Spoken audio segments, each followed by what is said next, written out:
ଏହି କାହାଣୀଟି ହେଉଛି ସ୍କୁଲରେ ପଢ଼ୁଥିବା ଚାରି ସାଙ୍ଗଙ୍କର ରିମା, ସୋନି, ରକି ଆଉ ବିକିର। ସୋନି ଆଉ ବିକି ଦୁହେଁ ଦୁହିଁକୁ ପସନ୍ଦ କରନ୍ତି। ସୋନି କଥା କଣ କି ମୁଁ ବହୁତ ଦିନରୁ ତମକୁ କିଛି କହିବାକୁ ଚାହୁଁଛି। ହଁ କହୁନ। କଥା କଣ କି ମୁଁ ତୁମକୁ ବହୁତ ଭଲ ପାଏ। I love you Sony.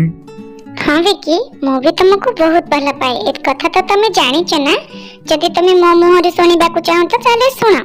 I love you Vicky, love you too. ସେମାନେ ଦେଖା କରନ୍ତି। ଗୋଟିଏ ଦିନ ରକିର ଘରେ କେହି ବି ନଥିଲେ।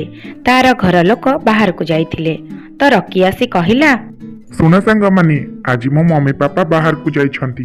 ଆମ ଘରେ ପାର୍ଟି କଲେ କେମିତି ହୁଅନ୍ତା? ଆଇଡିଆ ତ ଭଲ ଅଛି। କଣ ସୋନି, ତୁ ଆଉ ରିମା ଆସିବ ନା?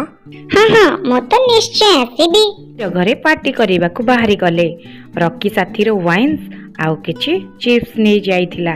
ଠିକ୍ ସେହି ସମୟରେ ବିକି ସୋନିକୁ ଇଶାରା କରେ ସାଇଡରେ ଏକୁଟିଆ ଦେଖା କରିବା ପାଇଁ। ବିକିର ଇଶାରା ଦେଖି ସୋନି ତା ନିଜ ଉପରେ ୱାଇନ୍ ପକେଇ ଦିଏ। ଆରେ ରେ, ମୋ ଡ୍ରେସ୍ ଖରାପ ହୋଇଗଲା, ମୁଁ ତାକୁ ସଫା କରିକି ଆସେ। ରିମା, ହଁ ସୋନି, ମୁଁ ତମର ହେଲ୍ପ କରିଦଉଛି। ତାପରେ ସେମାନେ ଦୁଇଜଣ ରୁମକୁ ଯାଇ ଦେଖିଲେ ତ ସେମାନେ ଦୁଇଜଣ କିଛି ଏପରି ଅବସ୍ଥାରେ ଦେଖାଗଲେ। ମୁଁ ତ ସୋନିକୁ ଅପେକ୍ଷା କରିଥିଲି। ସେ କୁଆଡେ ଗଲା କେଜାଣି? ସେ ତ ଆଦିତ୍ୟ ସାଥିରେ କାରରେ ଯାଇଥିବାର ମୁଁ ଦେଖିଛି। ନା ତୁ ମିଛ କହୁଛୁ। ତୁ ଚିହ୍ନି ପାରି ନଥିବୁ। କଣ? ସେ ମୋ ସାଙ୍ଗ ଆଉ ମୁଁ ତାକୁ ଚିହ୍ନି ପାରିନି?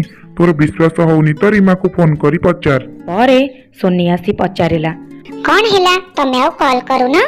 ମତେ ଜାଣିବାର ଅଛି କି ତମେ ଆଦିତ୍ୟ ସାଥିରେ କାରରେ କଣ କରୁଥିଲ? ମତେ ରିମା ପଠେଇଥିଲା, କିଛି କାମ ଥିଲା। ତମେ ମତେ ମିଛ କହିବା ଷ୍ଟାର୍ଟ କରିଦେଲଣି। ରିମା ତ ମୋ ସାଥିରେ ଥିଲା। ଯଦି ତାକୁ କିଛି କାମ ଥାନ୍ତା ସେ କଣ ମତେ କହିନଥାନ୍ତା? ତମେ ମିଛ କହିବା ବନ୍ଦ କର। ଆଉ ଆମର ଆଜିଠୁ ବ୍ରେକଅପ୍। ଯୋଉଠି ମିଛ ସେଇଠି କିଛି ସମ୍ପର୍କ ନଥାଏ। ବିକି, ତମେ ପୁରା ସତ ନ ଜାଣିକି ହିଁ ଏତେ ବଡ ଡିସିସନ ନେଇ ପାରିଲ? ହଉ ଠିକ ଅଛି, ଯୋଉଠି ବିଶ୍ୱାସ ନାହିଁ ସେଠି କଣ ଭଲ ପାଇବା?